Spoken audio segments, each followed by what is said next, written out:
बिहार के वैशाली जिले में स्थित वैशालीगढ़ भारत के सबसे प्राचीन ऐतिहासिक स्थलों में से एक है। कहा जाता है कि यहाँ कभी राजा विशाल का भव्य किला था। उन्हीं के नाम पर इस नगर का नाम वैशाली पड़ा। वैशाली लिच्छवी गणराज्य की राजधानी थी, जहाँ राजा नहीं बल्कि जनता की सभा से शासन चलता था। यह पहला गणराज्य था। भगवान गौतम बुद्ध कई बार वैशाली आए। यहीं उन्होंने अपना अंतिम उपदेश दिया।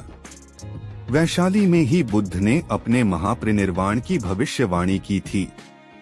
प्राचीन काल में जहां राजा विशाल का किला था, वहां अब पवित्र बौद्ध स्तूप बना हुआ है, जो काफी भव्य और आकर्षक है। भगवान बुद्ध के महापरिनिर्वाण के लगभग 100 वर्ष बाद जब बौद्ध संघ में अनुशासन को लेकर मतभेद बढ़ने लगे, तब धर्म की रक्षा के लिए भिक्षुओं ने वैशाली की पावन धरती को चुना। यही वह भूमि थी जहां कभी कुटागारशाला विहार में स्वयं बुद्ध ने वर्षावास किया था। उसी पवित्र स्थान के पास ध्यानमग्न भिक्षु एकत्र हुए और द्वितीय बौद्ध संगीति आरंभ हुई। दिन रात बुद्ध के उपदेशों और विनय नियमों पर गहन चर्चा होती रही। समीप ही स्थित अभिषेक पुष्करणी का शांत जल मानो उस महान निर्णय का साक्षी बन गया। यहीं से यह संदेश निकला कि संघ का मार्ग अनुशासन और सत्य से ही सुरक्षित रहेगा। संगीति के बाद बुद्ध के पवित्र अस्थिअवशेषों वाले स्तूप श्रद्धा का केंद्र बने रहे।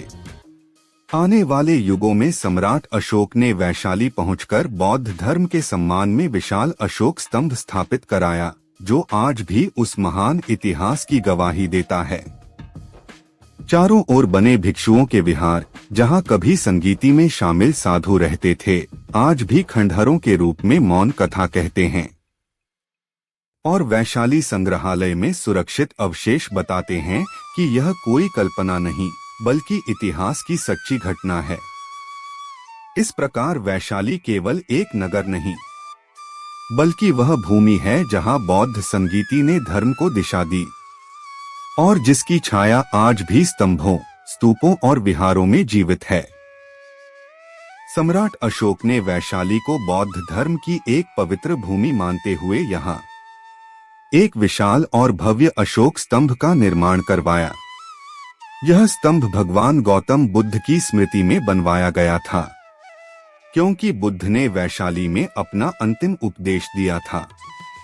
यह अशोक स्तंभ एक ही पत्थर से तराशा गया है, जिसकी सतह इतनी चिकनी है कि आज भी वह चमकती हुई दिखाई देती है। स्तंभ के शीर्ष पर बना सिंह शक्ति, न्याय और धर्म के प्रतीक के रूप में जाना जाता है।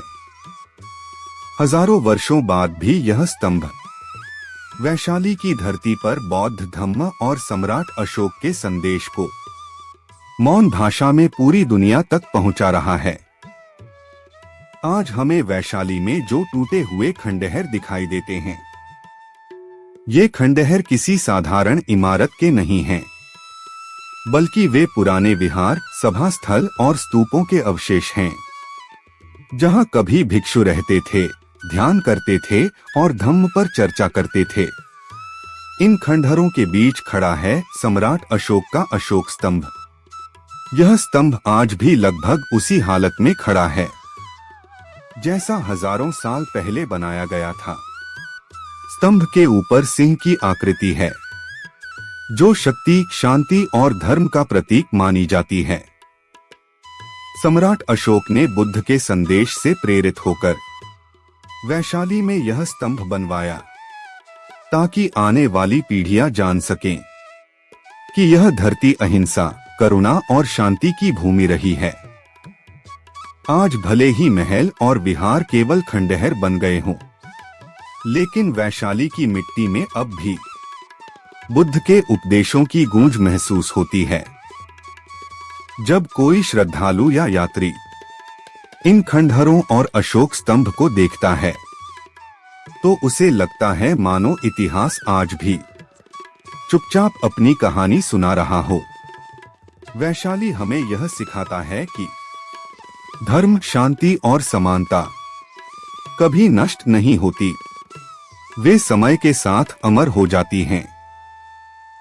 यह वही पावन भूमि है जहां भगवान बुद्ध ने पहली बार महिलाओं को संघ में शामिल करने की अनुमति दी, जिससे बौद्ध इतिहास में एक नया अध्याय जुड़ा। जब भगवान बुद्ध ने कुशीनगर में महापरिनिर्वाण प्राप्त किया तो पूरे भारत में शोक की लहर दौड़ गई। राजा हो या साधारण जन, हर कोई यह चाहता था कि बुद्ध की अंतिम स्मृति उनकी भूमि से जुड़ी रहे। इसी कारण बुद्ध की पवित्र अस्थियों को 8 भागों में बांटा गया।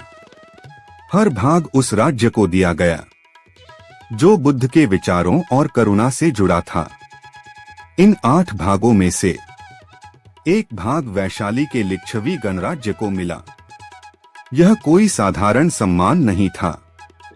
यह इस बात का प्रमाण था कि भगवान बुद्ध को वैशाली से विशेष प्रेम था। लिच्छवी लोग बुद्ध को केवल एक गुरु नहीं बल्कि अपने परिवार का सदस्य मानते थे। जब पवित्र अवशेष वैशाली पहुंचे, वैशाली के खंडहर घूमने के बाद हम लोग कुंडग्राम की ओर बढ़े। खंडहर से लगभग 3-4 किलोमीटर आगे वह पावन भूमि आती है जहां अहिंसा, सत्य और त्याग के प्रति भगवान महावीर का जन्म हुआ था। जैसे जैसे हम उस दिशा में आगे बढ़े, हवा में भी एक अलगसी पवित्रता महसूस होने लगी। यह वही धरती है जहां एक राजकुमार ने जन्म लेकर संपूर्ण संसार को संयम और करुणा का मार्ग दिखाया। कहा जाता है, इसी भूमि पर महावीर ने जीवन की नश्वरता को समझा और सत्य की खोज में निकल पड़े। उनका संदेश आज भी मानवता को हिंसा से दूर और आत्मा की शुद्धि की ओर ले जाता है। वैशाली के कंधर इतिहास की गवाही देते हैं और महावीर का जन्मस्थल उस इतिहास की आत्मा है।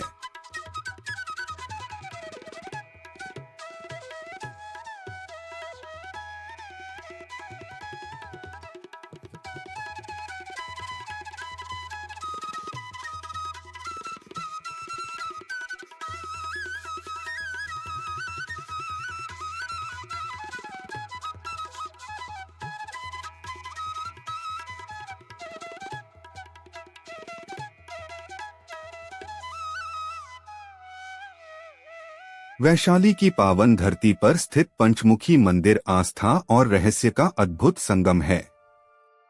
यह मंदिर अपने 5 मुखों वाले स्वरूप के कारण विशेष रूप से प्रसिद्ध है। भक्तों का विश्वास है कि पंचमुखी के 5 मुख हर दिशा से आने वाली नकारात्मक शक्तियों से रक्षा करते हैं।